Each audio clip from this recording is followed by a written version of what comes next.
Hi everyone, welcome back to maths on blackboard guys. तो आज हम आगे के टॉपिक कंटिन्यू करेंगे in the first chapter. So second exercise तक वी हैव ऑलरेडी स्टडीड पुरानी वीडियोस में, राइट।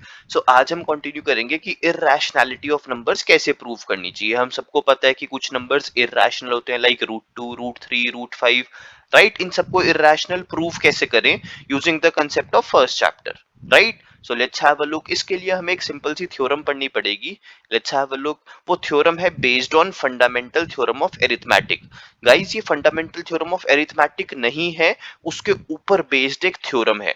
तो ये थ्योरम ये कहती है कि if p divides a square, अगर p a स्क्वायर को डिवाइड करता है तो p a को भी डिवाइड करेगा, राइट। इसमें इन्होंने बोला आपको बस दो कंडीशंस याद रखनी है। p हमेशा एक प्राइम नंबर होना चाहिए और a एक पॉजिटिव इंटीजर होना चाहिए, राइट। फॉर एग्जांपल, अगर मैं कहूं कि 3 डिवाइड्स 27 स्क्वायर, राइट, या फिर 9 स्क्वायर, कुछ भी आप एग्जांपल ले सकते हो। अब देखो, 3 कंडीशन देखनी है। ये एक प्राइम नंबर है p, यस है, और ये एक पॉजिटिव इंटीजर है। तो दोनों कंडीशन सेटिस्फाई होगी तो ये थ्योरम एप्लीकेबल है। तो 3 डिवाइड्स 27 स्क्वायर, तो इससे हम कंक्लूजन निकाल सकते हैं 3 divides 27 also. That's it. Simple सी थ्योरम है। If p divides a square then p divides a also. हमें बस कंडीशन याद रखनी है p prime number and a positive integer. तो इसके बेसिस पे इररेशनल प्रूफ कैसे करना है, लेट्स हैव अ लुक। तो हमारे पास क्वेश्चन है, प्रूव दैट √2 इज इररेशनल। तो √2 को इररेशनल कैसे प्रूव करते हैं, इसको हम स्टेप वाइज समझते हैं। फर्स्ट स्टेप हमने इसमें ये मानना है कि let us suppose √2 is rational. उल्टा सपोज कर लेना है, right. Let us suppose √2 is rational. पहला स्टेप हमने ये समझ लिया, ओके। देन सेकेंड स्टेप क्या होगा इसके बाद? सेकेंड स्टेप होगा कि कोई भी रैशनल नंबर होता है तो उसको हम p अपॉन q फॉर्म में लिख सकते हैं ना, फ्रैक्शन फॉर्म में। तो इसको मैं a अपॉन b फॉर्म में मान लेता हूं क्योंकि ये रैशनल है। तो और डिनोमिनेटर कभी भी जीरो नहीं हो सकता। एंड एक और कंडीशन मैं यहाँ पे लिख रहा हूं कि a एंड b आर को प्राइम। इसका क्या मतलब है? को प्राइम का मतलब होता है कि जिसका कोई कॉमन फैक्टर ना हो। तो इस लाइन का मतलब है कि a and b does not have any common factor. ठीक है, ये मैंने एज्यूम किया है कि a और b को प्राइम है, तो इनका कोई कॉमन फैक्टर नहीं है, does not have any common factor. Okay, तो ये हमारा हो गया second step, correct. Then third step. In the third step हमें क्या करना होता है? थर्ड स्टेप में इसको रीअरेंज कर लो। We'll write b√2 is equal to a। ठीक है, अब स्क्वेयरिंग बोथ साइड्स कर दो। स्क्वेयरिंग बोथ साइड्स जब करी तो ये क्या बन गया? 2b square is equal to a square. Squaring both sides करने के बाद, राइट एवरीवन। अब जब स्क्वेयरिंग बोथ साइड्स हो गई उसके बाद what we can do here is, अब हमने देखना है रिलेशन a स्क्वेयर और 2 में। a स्क्वेयर और 2 में क्या रिलेशन है? a स्क्वेयर और 2 में ये रिलेशन है गाइस कि अब यहां पे मैं लिख सकता हूं 2 divides a square. 2 divides a square, ये रिलेशन लिख सकता हूं, 2 डिवाइड्स a स्क्वेयर। ठीक है, तो इसका अब यहां पे देखना है 2 क्या है। 2 हमारा प्राइम नंबर है, तो मैं वो पिछले वाली थ्योरम अप्लाई कर दूंगा, theorem based on fundamental theorem of arithmetic. तो यहां पे मैं लिख सकता हूं 2 divides a। 2 divides a square, hence 2 divides a। ये मेरा फर्स्ट आउटकम आ गया। ठीक है, ये मुझे याद रखना है, ये मैं यूज करूंगा आगे। ठीक है, अब इसके बाद फोर्थ स्टेप पे आ जाओ। अब यहां पे मैंने लिखा 2 डिवाइड्स a। 2 डिवाइड्स a का क्या मतलब है? 2 डिवाइड्स a का मतलब ये बन के आ रहा है कि जो ये 2 है ये कोई मल्टीपल है a का। यस, a जो है a is a multiple of 2। इस लाइन का मतलब यही बन के आ रहा है, a is a multiple of 2, correct. यही इसका मतलब बन के आ रहा है। तो इससे मैं क्या आगे लिखूंगा? I will write a is equal to 2c। ठीक है, c जो है वो कोई इंटीजर है। फिर से स्क्वेयरिंग बोथ साइड्स, तो ये बन जाएगा a square is equal to 4c square. लेकिन a स्क्वेयर की वैल्यू यहाँ पे क्या थी ऊपर वाले स्टेप में? 2b square. तो वो a स्क्वेयर की जगह यहाँ पे आ जाएगा 2b square is equal to 4c square. अब 2 और 4 की कटिंग करी तो ये बन गया b square is equal to 2c square. अब मुझे ये याद रखना है, B square is equal to 2c square.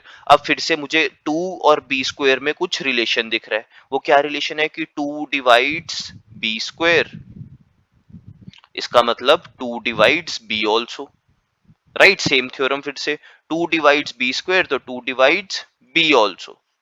ये दो कंक्लूजन मेरे को मिल गए। अब इसके बेसिस पे इरेशनल कैसे प्रूव हुआ, let's have a look. Next slide में शो करता हूँ।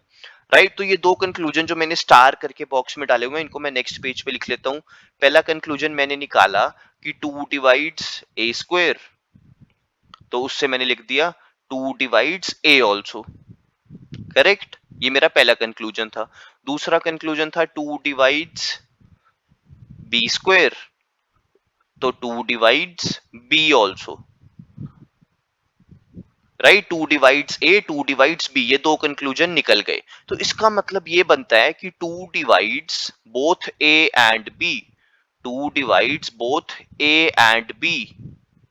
करेक्ट, लेकिन इसका मतलब तो ये बन रहा है कि 2 जो है वो ए और बी दोनों का फैक्टर है। It means 2 is a factor of both A and B. It means that 2 is a factor of both A and B, factor of both A and B. लेकिन ये तो पॉसिबल ही नहीं है। क्यों नहीं है पॉसिबल? मैं यहाँ पे लिख रहा हूं विच इज नॉट पॉसिबल, कि ए और बी का तो कोई कॉमन फैक्टर हो ही नहीं सकता। राइट, यहाँ पे तो कह रहे हैं कि 2 दोनों का फैक्टर आ गया, लेकिन ये पॉसिबल ही नहीं है। विच इज नॉट पॉसिबल, क्यों नहीं है पॉसिबल, हमें याद रखना है because A and B are coprime. सबसे इंपॉर्टेंट पार्ट है A and B are coprime. हमने स्टार्टिंग में एज्यूम किया था A and B are coprime. Right, so ये कॉन्ट्राडिक्शन अराइज होगी। कॉन्ट्राडिक्शन अराइज होना मतलब जो हमने माना हुआ है उससे अलग, उससे ऑपोजिट कुछ हो जाना। तो हम यहाँ लिखेंगे दिस कॉन्ट्राडिक्शन हैज अराइज्ड। ये कॉन्ट्राडिक्शन क्यों अराइज हुई? ये कॉन्ट्राडिक्शन अराइज हुई बिकॉज हमने गलत एजम्पशन की है। This contradiction has arised due to our wrong assumption. हमने कुछ गलत एजम्पशन करी है, due to our wrong assumption. अब वो रॉन्ग एजम्पशन क्या थी? फर्स्ट स्टेप पे वापस आ जाओ।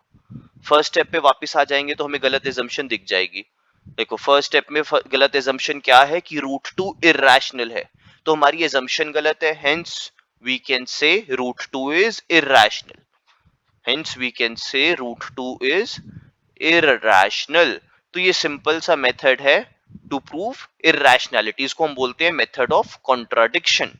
Right guys, see step wise अगर हम रिवाइज करें, पहले सपोज कर लो रूट टू रैशनल है, तो रैशनल है तो ए अपॉन बी के equal, B not equal to 0। और इंपॉर्टेंट पार्ट ये है कि A and B are coprime, मतलब उनका कोई भी कॉमन फैक्टर नहीं है।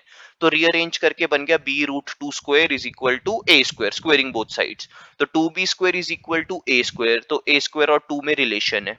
राइट, तो उससे निकल गया 2 डिवाइड्स ए। अब a is equal to 2c, उसको सॉल्व करके निकल गया 2 डिवाइड्स b।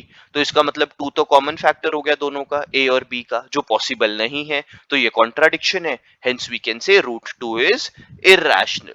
राइट गाइस, तो ये सिंपल सा कंसेप्ट है जिसके बेसिस पे हम थर्ड एक्सरसाइज पूरी करेंगे। इसी सेम मेथड से root 2, root 3, root 5, root 7, root 11, इन सब नंबर्स को हम इरेशनल प्रूव कर सकते हैं। Right guys, okay, thank you so much guys for watching this. इसी बेसिस पे हम नेक्स्ट वीडियो में 1.3 एक्सरसाइज सॉल्व करेंगे। Right, thank you so much guys, and please subscribe and share with your friends.